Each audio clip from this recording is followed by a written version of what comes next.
ते जननी विसन्ति शरीरा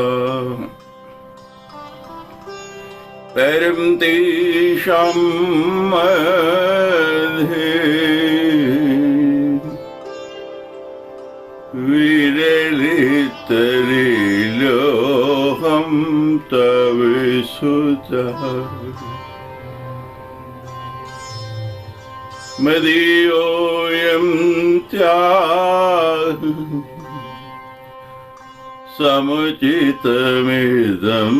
नो तव शिवे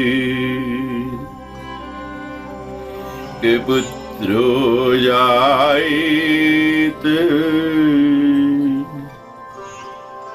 क्वचिदपि कुमाता न भवति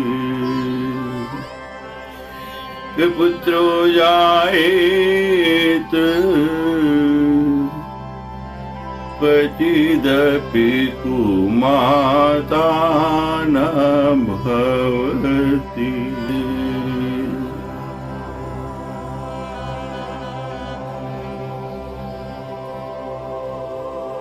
पृथिव्यां पुत्रस्ते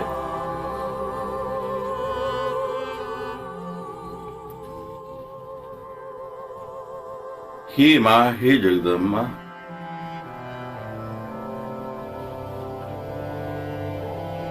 हे शिवे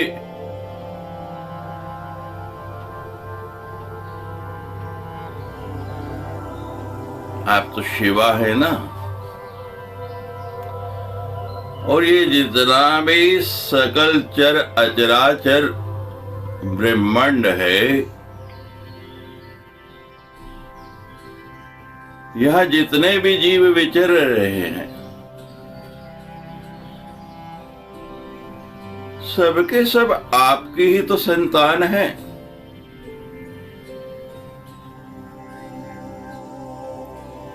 भगवान का अर्धनारीश्वर रूप बना, एक भाग शिव और एक भाग शिवा।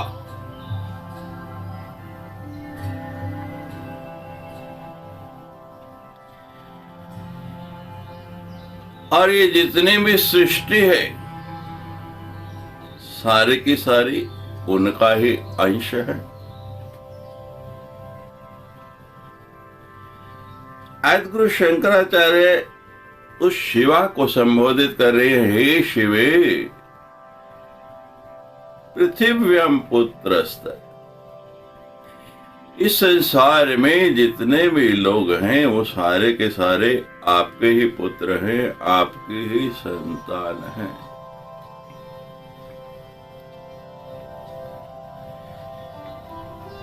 मां, लेकिन उन सबके बीच में मैं जो आपका पुत्र हूं ना, विरल तरलो हम तव सुताय, ये आपका पुत्र सबसे विलक्षण है, सबसे विचित्र है।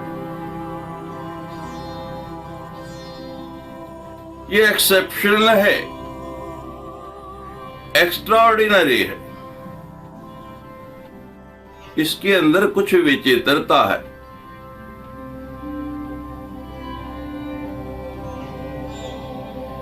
मां आपकी सारी संतानों के मध्य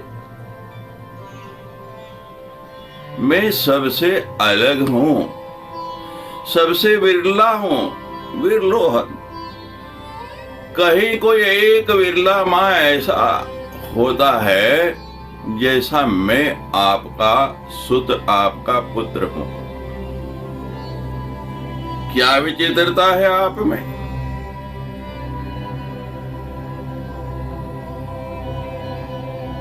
आपके अंदर क्या ऐसी बात है कि आप कहते हैं मैं सबसे विरला हूं, सबसे अलग हूं।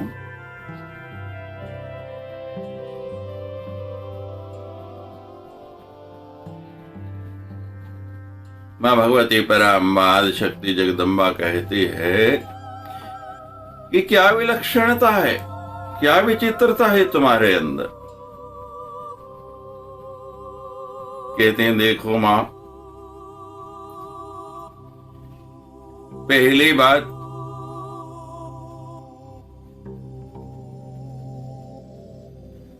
जितने भी लोग हैं, जब कोई कहीं इंटरव्यू के लिए जाता है, किसी से मिलता है, अपना रिज्यूम देता है, अपनी प्रोफाइल भेजता है, तो उसमें हर एक बताता है मैं ये हूं, मैं ये हूं, मैं ये हूं। सारे के सारे उसमें जो जो कुछ उनकी उपलब्धि है, जो कुछ उन्होंने पाया है, वो लिखते हैं। सर्वत्र यही प्रथा है, यही प्रचलन है। इसी प्रकार से लोग अपना परिचय भी देते हैं। कहीं साक्षात्कार के लिए जाना है, कहीं कोई संबंध बनाना है, तो यही चीजें बताते हैं। लेकिन मां जितने भी आए सबने बताया आपको कि मैं ये हूं, मैं ये हूं, मैं विरला इसलिए हूं कि किसी ने ये भी अपनी प्रोफाइल में, अपने रिज्यूम में लिखा, आपके पास आके बताया कि मैं ये नहीं हूं, मैं ये नहीं हूं, मैं ये नहीं हूं। कोई ऐसा है जिसने ये भी कहा कि मैं ये नहीं हूं।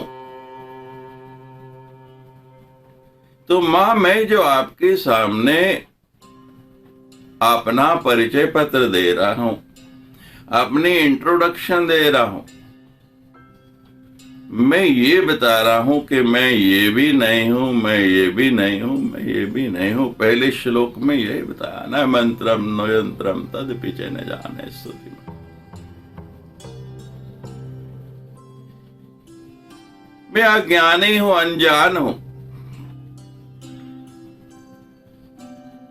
मेरे अंदर ये वस्तुएं नहीं हैं, मेरे अंदर ये गुण नहीं हैं।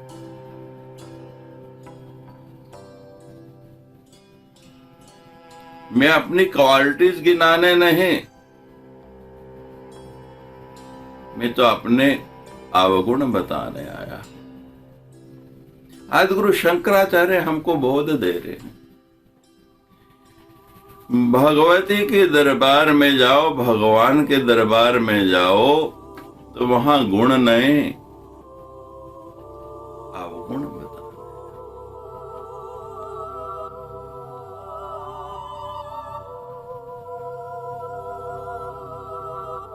क्योंकि जो प्रोफाइल आप देने जा रहे हैं, वो तो उसको पहले से ही पता है, वो सब कुछ जानती है, बताने की कुछ जरूरत नहीं। वो आपने उसमें लिख दिया, वो आपका कागज वहां पड़ा है। जो नहीं लिखा, क्योंकि आपके अंदर जो जो गुण है आप पूरे संसार को बताते फिरते हैं, हर व्यक्ति से उनकी चर्चा करते रहते हैं। तो जब दूसरे व्यक्ति जानते हैं तो मां भगवती उनको नहीं जानती होगी, वो भी जानती है, उसको भी पता है। हमने तो वो बताना है जो हमारे बारे में दूसरे नहीं जानते हैं। और मां, मैं क्या कह रहा हूं, परम तेषाम मध्य, उन सबके बीच में मैं विरला क्यों हूं। मां, सब कहते हैं 5 तत्वों से ये सृष्टि बनी है, संसार बना है, क्षिति जल पावक गगन समीरा, 5 तत्व यही अधम शरीरा। मुझे स्वीकार है मां, मैं भी मानता हूं कि इन 5 तत्वों से ये शरीर बना है, शरीर की रचना हुई है, उसमें यही 5 तत्व हैं। जल है, मिट्टी है, आकाश है, वायु है और अग्नि है। और उनका एक एक जो गुण है वही इसमें दृष्टि गोचर हो रहा है। रूप है, रस है, गंध है, स्पर्श है और स्वाद है। लेकिन मां, क्या इतने से ही ये सब कुछ बन जाता है?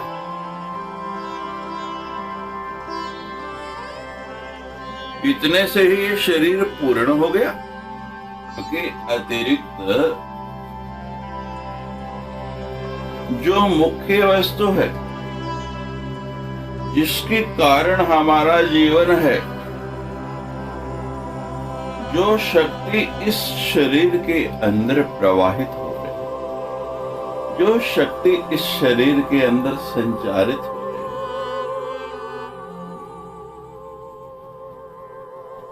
उसको नहीं जानता, जिसके बिना क्षण भर का भी ये जीवन नहीं है। श्वास आ रही है, जा रही है, श्वास आ रही है, जा रही है, उसके अस्तित्व को मैं नकारता रहा। मैंने आपकी सत्ता को स्वीकार नहीं किया।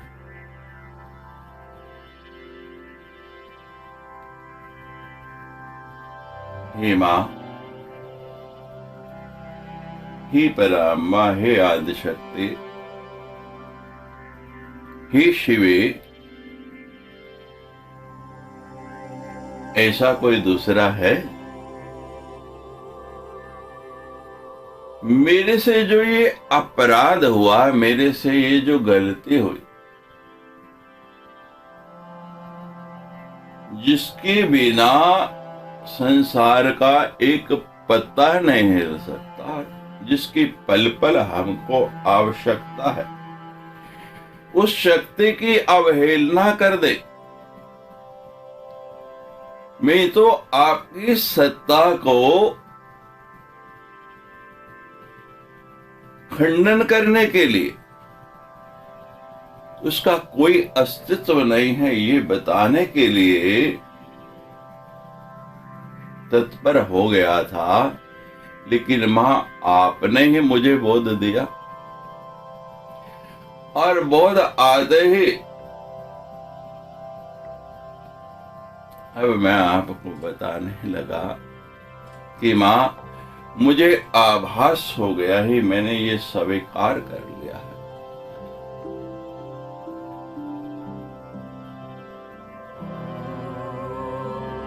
कोई भोग दे सकता है, कोई मोक्ष दे सकता है, लेकिन मेरी मैया, आप तो दोनों को दोनों देने में सक्षम है। दूसरे गिन गिन के देते हैं, हिसाब रखते हैं। आपके पास तो अपार संपत्ति है, अपार सत्ता है। देखो मां, दो तरह के बालक होते हैं। एक को कहते हैं न्याणा और दूसरे को कहते हैं अयाणा। न्याणा यानी छोटा बालक है, अभी कुछ सीख नहीं पाया। मां सब कुछ उसका करती है, लेकिन कभी कभी व्यस्तता के कारण मां उसकी अवहेलना भी कर देती है। थोड़ी देर के लिए उसको अकेला भी छोड़ देती है। लेकिन मां, मैं तेरा वो न्याना नहीं, छोटा नहीं, नन्हा सा नहीं, मैं तेरा अयाना बालक हूं, बिल्कुल मूढ़, बिल्कुल मूर्ख, जो कुछ जानता ही नहीं, जिसको कुछ आता ही नहीं। एक बुद्धि वाले होते हैं, एक मंद बुद्धि होते हैं, और तीसरे मेरी तरह वो जिसको कोई बुद्धि नहीं है, कुकर्मी, कुबुद्धि, कुसंगी, कुदास है, कुलाचारहीन है, कुलाचार ली। मां, मेरे पास तो कुबुद्धि यानी केवल, हनुमान चालीसा में भी तुलसीदास जी ने क्या लिखा? बुद्धिहीन तनु जान के, बुद्धिहीन तनु जान के, सुमिरो पवर कुमार। बुद्धिहीन तनु जाने के, सुमिरो पवन कुमार, बल बुद्धि विद्या देहु मोहि, हरहु कलेश विकार। हमारे पास ये जो बुद्धि आई, जो ज्ञान आया, कहां से आया? हम लेके पैदा हुए थे? नहीं, हमको कुछ नहीं आना, कुछ पता नहीं था, किसी वस्तु का भान नहीं था। मां ने हमको खाना सिखाया, वस्त्र पहनना सिखाया, चलना सिखाया, बोलना सिखाया।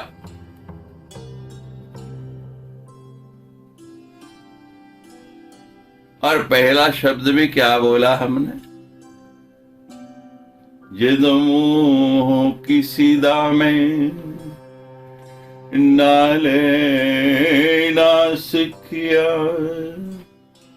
जदों मुंह किसी दामे नाले ना सिखिया, ते कुछ कहने नालों पहला मां के ना सिखिया।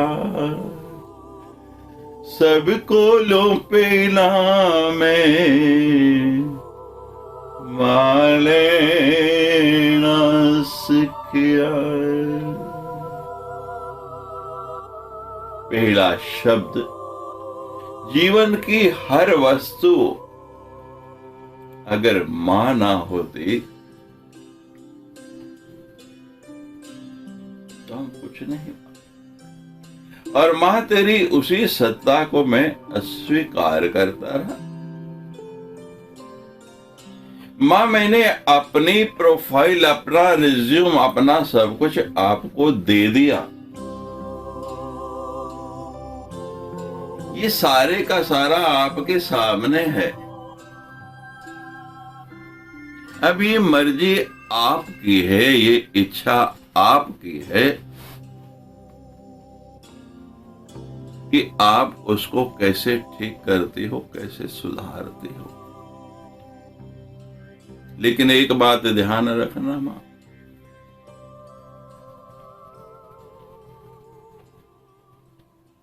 मैंने मान लिया मैं तुम्हारा अत्यंत चपल बालक हूं, बहुत शरारती हूं, बहुत चंचल हूं। मैंने पहले ही कह दिया कि मेरे जैसा कोई दूसरा विरला ही होगा। लेकिन फिर भी मदीयोऽयं त्याग समुचितमिदं नो तव शिवे। ही मां भगवती, ही जगदम्बा, तो भी आप मेरा त्याग नहीं कर सकती हैं। ये आपके लिए बिल्कुल उचित नहीं होगा, बिल्कुल ठीक नहीं होगा। जिसे वार्निंग दे रहे हैं मां भगवती को। देखो, आजकल माता पिता फारगती दे देते हैं, बालक अनुकूल नहीं है, ठीक कार्य नहीं कर रहा है, उनके कहने में नहीं है, सर्वत्र बदनामी होती है।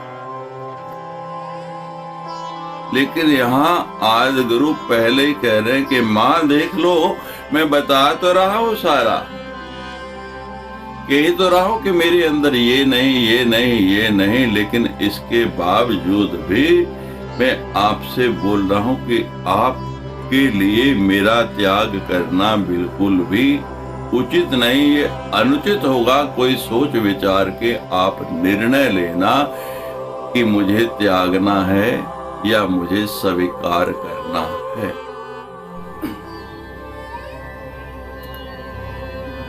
मां, अविद्या का नाश 3 तरह से होता है।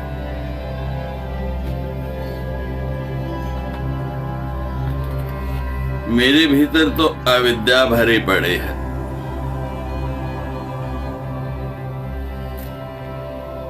इसका नाश 3 ही प्रकार से हो पाएगा। पहला कहते हैं शास्त्र से, वो मैंने बहुत पढ़ ली, बहुत टीकाएं लिख ली, बहुत चर्चाएं कर ली। दूसरा कहते हैं गुरु से, गुरु भी सदगुरु मिले, लेकिन मां फिर भी अविद्या का नाश नहीं हुआ। आदिगुरु शंकराचार्य सौंदर्य लहरी में लिखते हैं, अविद्या के अंतस्तिमिर मिहिर द्वीप नगरी। मां जो तीसरा साधन बताया गया है वो बताया गया है भगवती से या भगवान से। इन तीनों से जुड़ेंगे तभी अविद्या का नाश होगा। तुम्हारा मन जितना स्थिर होगा उतनी ही इन तीनों की कृपा होगी। जैसे अंधश्रद्धा होती है, अद्यो श्रद्धा, मन में जब तक श्रद्धा रहेगी तब तक गुरु गुरु जैसा दिखेगा, शास्त्र शास्त्र जैसा दिखेगा, और भगवती साक्षात आपकी हर क्रिया करने वाले ही आपको दृष्टिगोचर होगी, भासित होगी। जब तक आपकी प्रगाढ़ श्रद्धा और विश्वास नहीं हो जाएगा तब तक ऐसा नहीं हो पाएगा। ही मां, मैं आपकी शरण में आया हूं, आप तो पल में कुछ भी कर सकती हैं। एक रात मुझको ऐसा संवार दे, एक रात मुझको ऐसा संवार दे, सैर हो शहर पर दिखाई न दे। एक रात मुझको ऐसा संवार दे,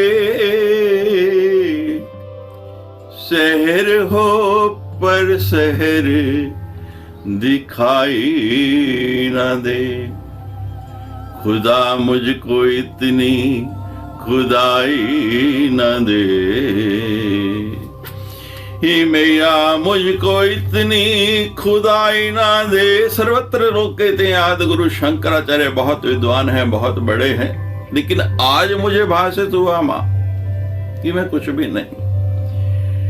खुदा मुझको इतनी खुदाई ना दे कि दूजा कोई मुझको दिखाई ना दे। एक रात मुझको ऐसा संवार दे, शहर हो शहर पर दिखाई न दे। खतावार समझेगी दुनिया मुझे, खतावार समझेगी दुनिया मुझे, तू इतनी भी अपनी सफाई ना दे। लोग अपनी सफाई देते हैं मां, लेकिन मैं कुछ छिपा नहीं रहा हूं, कुछ हाइड नहीं कर रहा हूं, कुछ गुप्त नहीं रख रहा हूं। खतावार समझेगी दुनिया तुझे, इतनी भी ज्यादा सफाई न दे। ऐसा मिला ना कोई जिसको गिला ना कोई, लोगों से कर कर के देख लिया मां, संसार में कितना भी करो लेकिन फिर भी शिकवा रहता है, फिर भी गिला रहता है। ऐसा मिला ना कोई जिसको गिला ना कोई, तुझसे मिले हजारों तुझसा मिला ना कोई। तुमसे मिले हजारों, तुम सा मिला न कोई।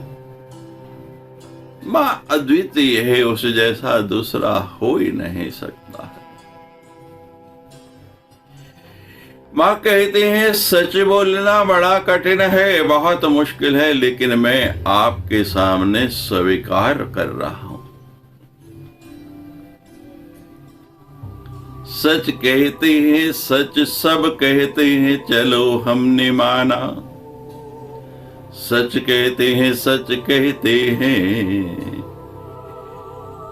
सच कहते हैं, सब सच कहते हैं, चलो हमने माना।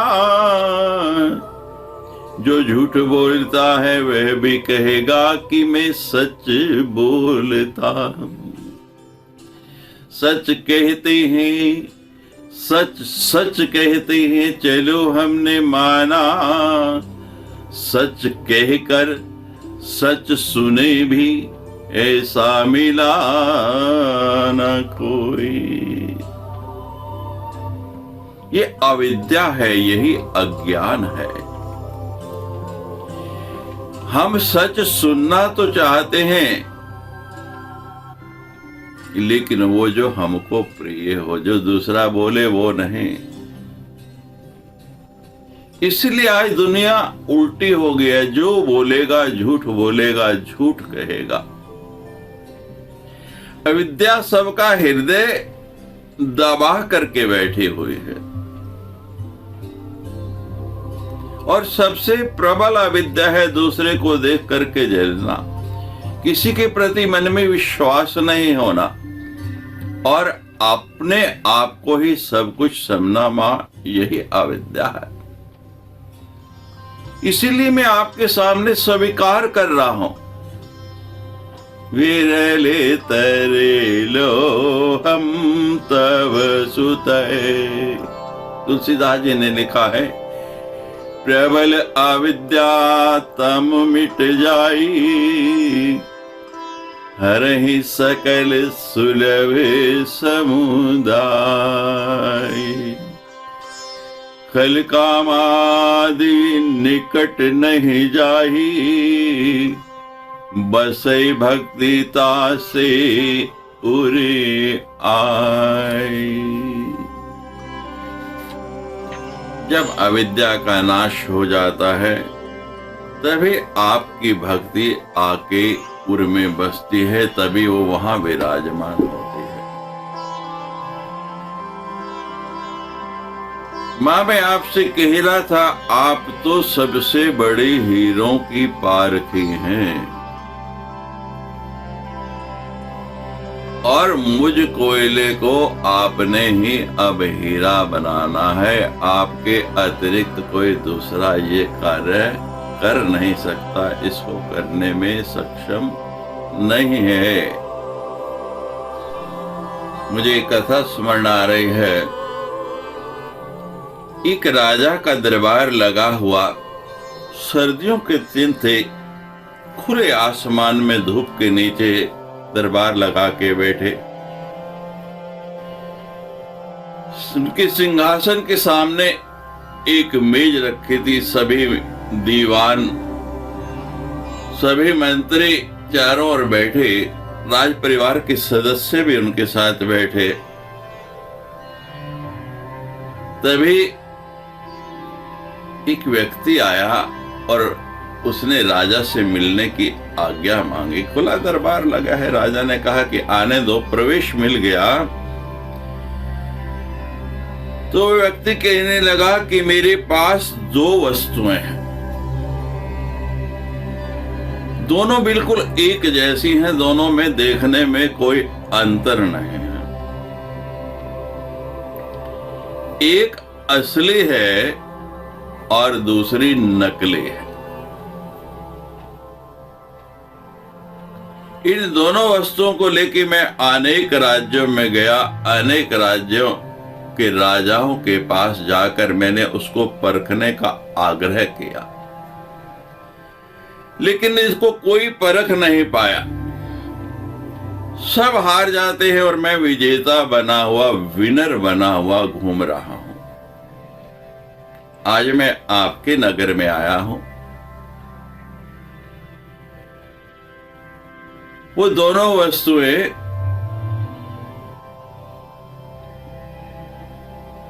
आपसे भी परखने का आग्रह करता हूं। मैंने सुना है आपके नगर में बहुत बड़े बड़े पारकी हैं, आप स्वयं बहुत बड़े विद्वान हैं। राजा ने आज्ञा दी कि दोनों वस्तुओं को पेश करो। उसने दोनों वस्तुएं सामने टेबल पर रख दी।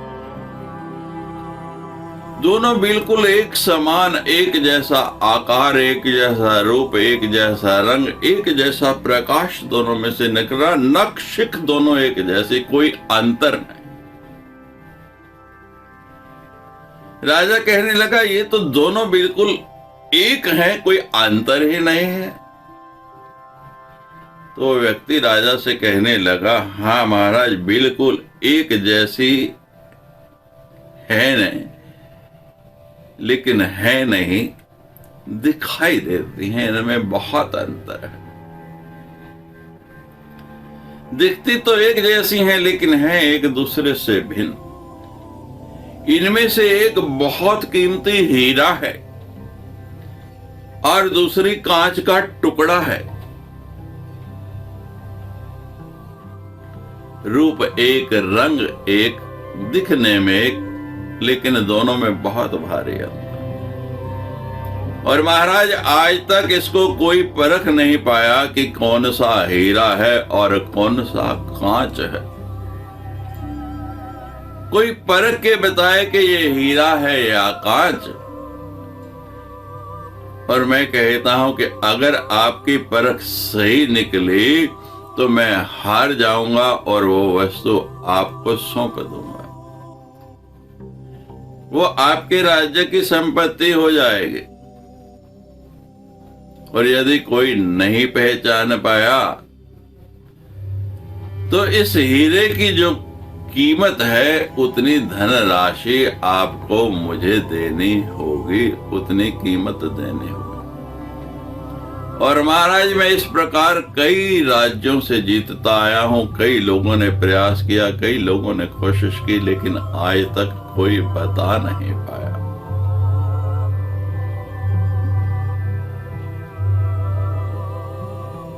मैंने आपकी बहुत चर्चा सुनी। आपके दरबार में बहुत बड़े बड़े विद्वान हैं, बहुत गुणी हैं। ये दोनों वस्तुएं आपके सामने हैं।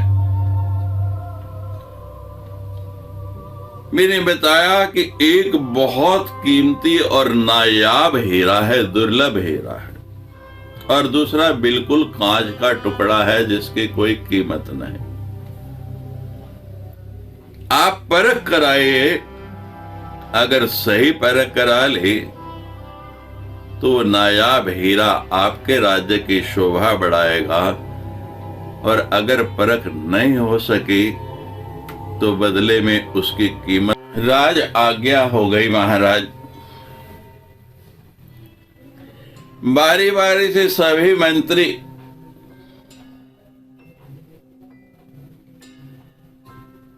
उस दोनों पत्थरों के पास जाते,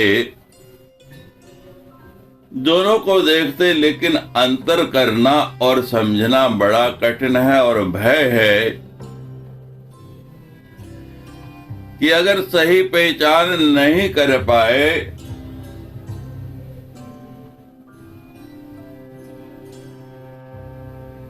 तो हीरा मिलने की बजाय उसकी कीमत देनी पड़ेगी। और कीमत कितनी है ये तो उसने अभी तक बताया नहीं।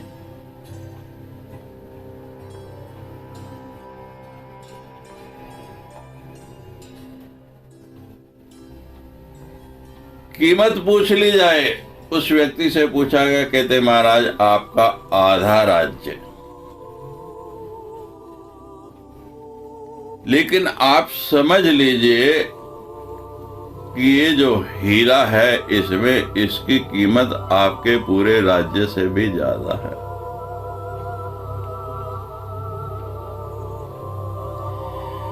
अब महाराज,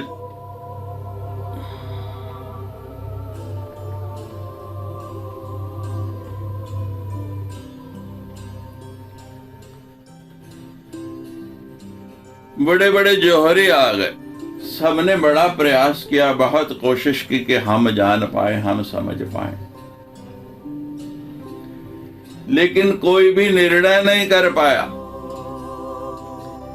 राजा की संतानें एक एक करके, सारे पुत्र, सारी की सारी रानियां सब चाहती हैं कि हीरा हमको मिल जाए, जिसके बारे में बताते हैं कितना नायाब है, कि हमारे पूरे राज्य से भी अधिक जिसकी कीमत है। लेकिन खतरा है, कोई भी पहचान करने का साहस नहीं कर पाता। राजा स्वयं गया। महाराज बहुत बारकी था, बहुत गुणी था, लेकिन जरा सा भी अंतर नहीं लग रहा, और खतरा है कि गलत बता दिया तो आधा राज्य जा सकता है, दुविधा हो सकती। निर्णय लेना चाहिए या नहीं लेना, कुछ समझ में नहीं आ रहा। इनकार कर दिया कि हम पहचान नहीं पाएंगे।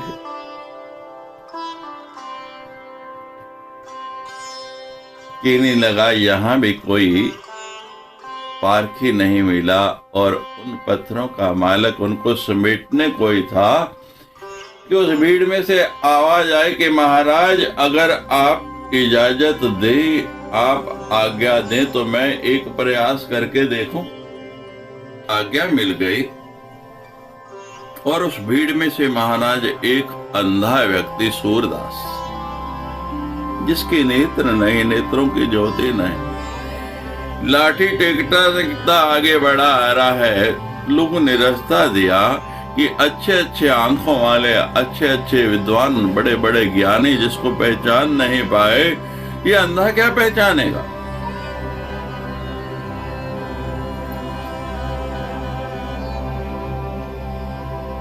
सब उपहास करने लगे, हंसी करने लगे। राजा ने कहा, नहीं, मौका दो। वो धीरे धीरे लाठी टेकता हुआ महाराज चलते चलते चलते चलते उस स्थान पर पहुंच गया। कहा, महाराज आज्ञा हो तो मैं कोशिश करूं, प्रयास करूं। राजा ने सोचा कि अवसर देने में हर्ज क्या है, राजा ने अनुमति दे दी। कहा, अंधे व्यक्ति को बिल्कुल उस मेज के पास ले जाओ जहां दोनों वस्तुएं पड़ी हैं। महाराज वो व्यक्ति वहां पहुंचा और हाथों से टटोल कर दोनों को अपने हाथ में यूं उठा दिया। हाथ में उठा के थोड़ी देर के लिए पकड़े पकड़े विचार किया, और विचार करने के महाराज एकदम बाद निर्णायक स्थिति में उस व्यक्ति ने कहा कि महाराज, ये जो है ये असली हीरा है और ये पत्थर नकली है।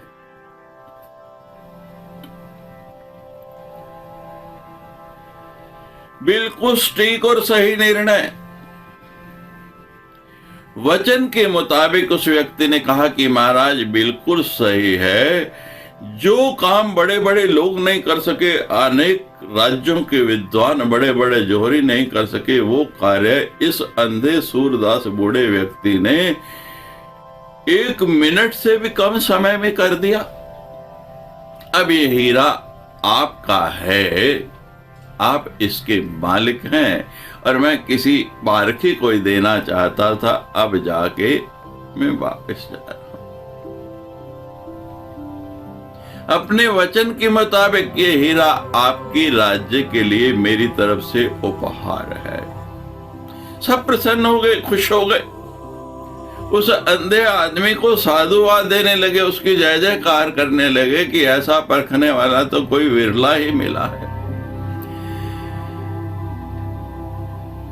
अब वो व्यक्ति तो अपना हीरा दे के चला गया, और राजा ने उस अंधे व्यक्ति को अपने पास बुलाया और जिज्ञासा जताई कि तुमने यह कैसे पहचाना कि ये कांच है और ये हीरा है, और इतना सटीक, इतना शीघ्र, इतनी जल्दी निर्णय किया। उस व्यक्ति ने कहा, महाराज बड़ी सरल सी बात है, कुछ कठिन ही नहीं।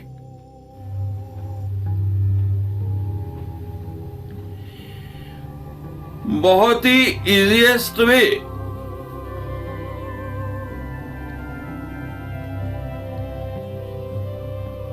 मैंने दोनों वस्तुओं को उठाया, हाथों में दोनों को छुआ, दोनों को महसूस किया, फील किया कि दोनों में अंतर क्या है, कि एक कीमती है और दूसरा बेकार है।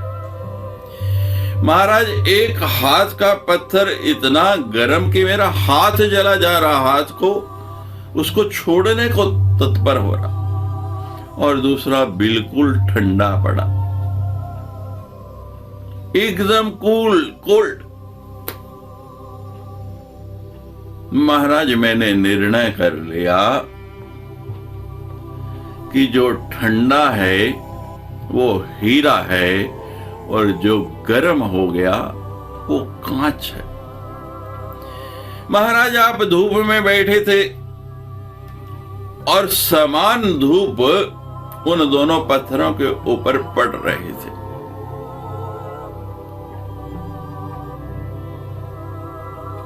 हीरा वही है जो कितने भी गर्माहट मिले, कितने भी उष्मा मिले, ये बात हमारे जीवन में लागू होती है। जो व्यक्ति हर बात में आपा खो देता है, गर्म हो जाता है, छोटी से छोटी समस्या में उलझ जाता है, वो कांच जैसा है। और जो विपरीत परिस्थितियों में भी सुदृढ़ रहता है, अपनी बुद्धि से काम लेता है, वही सच्चा हीरा है। मां में तो बात बात पर दूसरों का खंडन करने के लिए, अपने को विद्वान करने के लिए लोग मुझे हीरा कहते थे। अनेक लोगों को मैंने परास्त किया, अनेक विद्वानों पर विजय प्राप्त की, लेकिन मां आज मैं आपकी शरण में आया हूं। अब निर्णय आपको ही करना है कि मुझे स्वीकार करना है या त्याग करना है। लेकिन फिर चेता देता हूं, मदीयोऽयं त्याग समुचितमिदं नो तव पुत्रो जायेत क्वचिदपि कुमाता न भवति। मां कुमाता नहीं होती, बेटा खराब हो जाए लेकिन मां कभी खराब नहीं होती। कितने फिर लाल लाल आंखें करके मारने को क्यों तैयार हो जाती है? दैत्य भी तो मां के ही बेटे हैं। भगवान शंकर से एक दैत्य कहने लगा कि आपकी पत्नी, आपकी घरवाली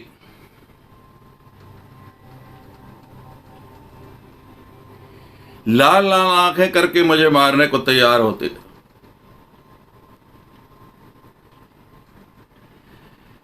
भोलेनाथ कहने लगे, जरा ध्यान से गौर लगाकर मेरी घरवाली को देखना, शिवा को देखना, समझ आ जाएगी।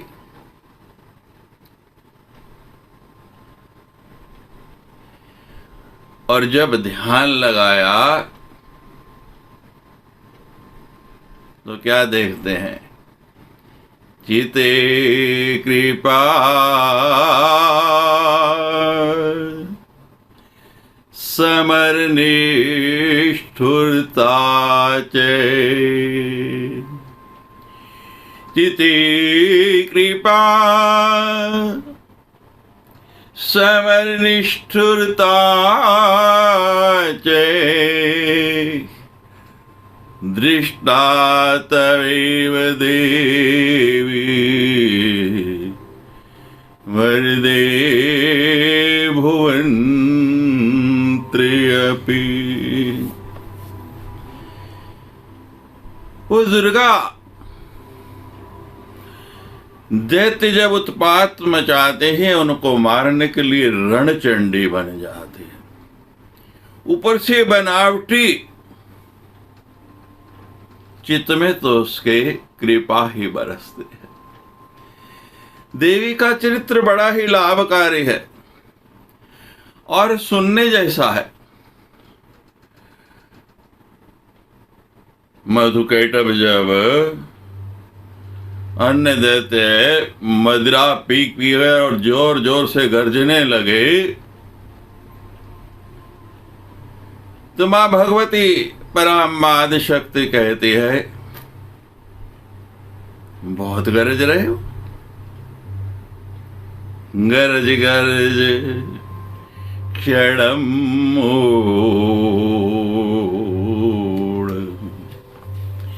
गरज गरज क्षणम मूढ़, मधुयावत पिबाम्यहम्। तू गरज ले, जब तू गरजता है, जब तक तेरी ये गर्जना पूरी होती है तब तक मैं थोड़ा सा मधु पी लूं, मैं भी थोड़ा तैयार हो जाऊं। मां की मारने में भी मिठास है, वो मारती भी है तो मधु पीकर।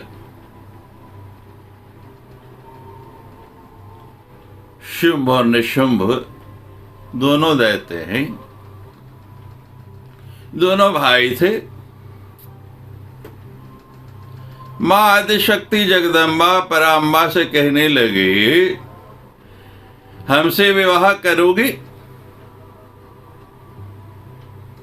मां भगवती कहती है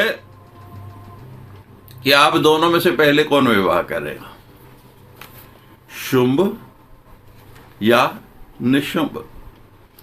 आप निर्णय कर लो कि दोनों में से किसको मेरे साथ विवाह करना है। वो दैत्य करने लगे, जिसको आप पसंद करोगी, जो भी हम में से आपको पसंद हो आप बता दो, वही आपसे विवाह कर लेगा। मां भगवती पराम्बा, मेरी मां जगदम्बा कहने लगी, यो मैं जयति संग्रामे, यो मे दर्प व्यपोहति, यो मे जयति संग्रामे,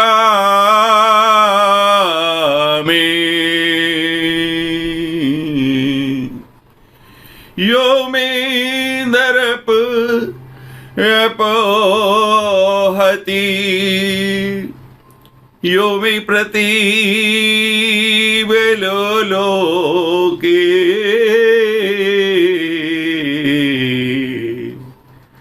स मे भर्ता भविष्यति।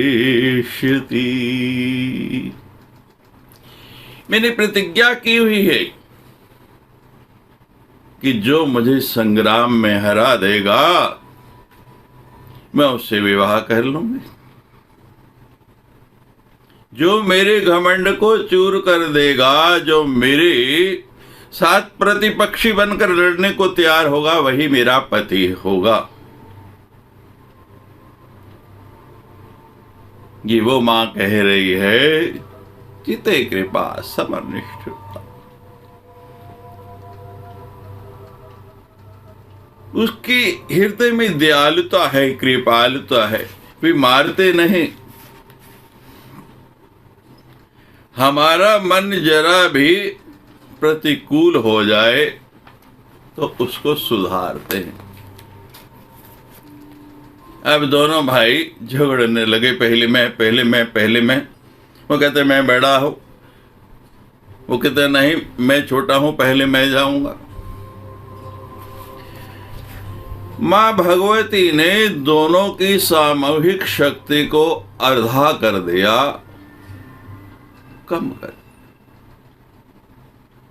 परिणाम क्या हुआ? दोनों मारे गए।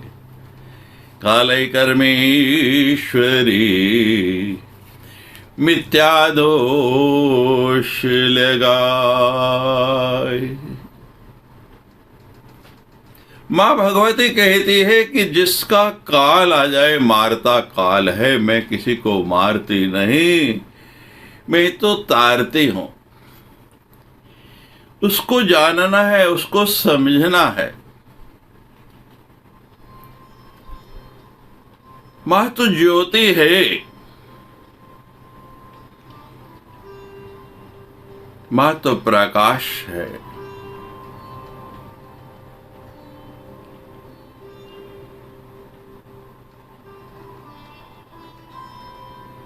जो मां को जान लेता है, जो पहचान लेता है, फिर वह उसकी भक्ति करता है, उससे विरोध नहीं करता है।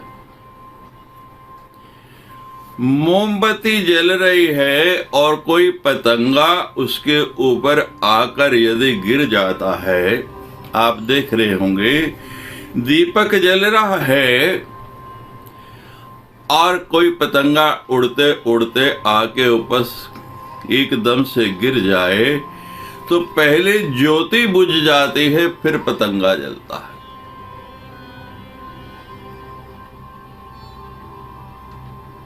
भगवती को जानो। भगवती तो आपका संरक्षण करना चाहती है। मामा जपो, जब तक मामा जपते रहोगे सब तक ठीक होता रहेगा।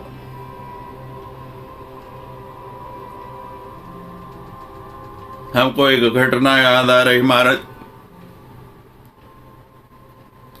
स्टेशन पर बहुत भीड़ थी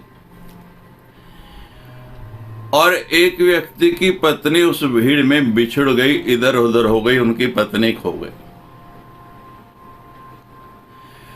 अब पत्नी खो गई और महाराज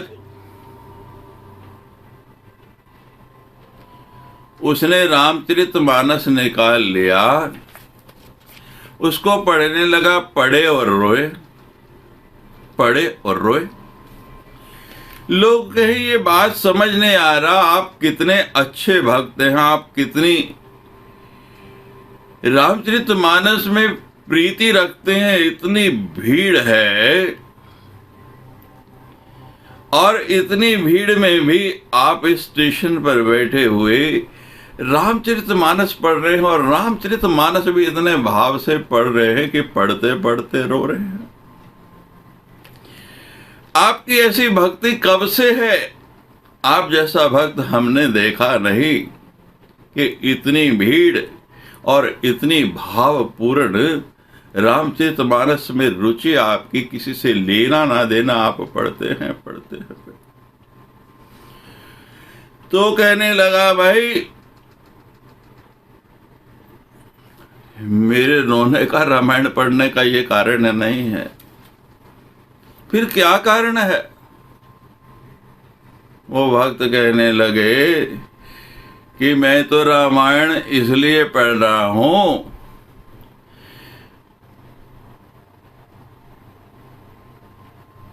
कि रामचरित में मानस में लिखा है कि राम जी को उनकी खोई हुई पत्नी मिल गई, कोई हनुमान जी जाके उसको ढूंढ लाए।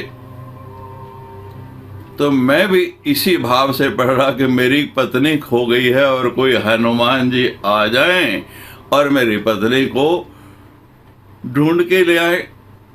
उनसे बात की और जोर जोर से पढ़ने लगा। जय हनुमान ज्ञान गुण सागर, जय कपीस तिहु लोक उजागर, राम दूत अतुलित बलधामा, अंजनी पुत्र पवन सुत नामा। ऐसी भावना नहीं, ऐसी भावना टिकती नहीं है। आदि गुरु कह रहे हैं कि मेरे जैसा तो कपूत है ही नहीं। मैंने तो भजन किया नहीं, और किया भी कभी तो स्वार्थ से और मतलब से किया है। कपुत्रो जायत, मैं तो कपूत हूँ ही, पर माँ तू तो कोई कुमाता नहीं होती। जाने बिना ना हुई प्रतीति,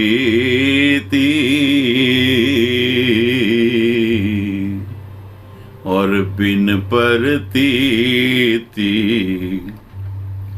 हुई ना प्रीति। जाने बिना प्रतीति नहीं होती, और एक बार जब प्रतीति हो जाए तो उसके बाद जो प्रीत होती है महाराज, फिर वो कभी टूटती नहीं, कभी जाती नहीं। माँ अब मुझे प्रतीति हो गई है, मैं एक निष्ठ हुआ हूं। एक जगह निष्ठा हो, और जिसके प्रति निष्ठा हो उसके बारे में पूरा ज्ञान हो, और जिसके बारे में ज्ञान हो जाए उस पर पूरा भरोसा हो, और चौथी बात, भरोसे के साथ साथ उससे प्रेम हो जाए। ये चार चीजें जब कहीं मिल जाती हैं किसी सदगुरु के साथ, किसी देवता के साथ, तो उसकी कृपा निश्चित रूप से मिलती है। माँ मेरे अब ये चारों आपके प्रति मेरी निष्ठा हो गई, आपके बारे में मुझे ज्ञान हो गया, और भरोसा हो गया कि मुझे कोई तार सकता है तो आप ही तार सकती हैं। और आपका दर्शन करते करते, आपको देखते देखते अब आपसे ऐसा प्रेम हो गया कि मैं और कुछ देखना ही नहीं चाहता।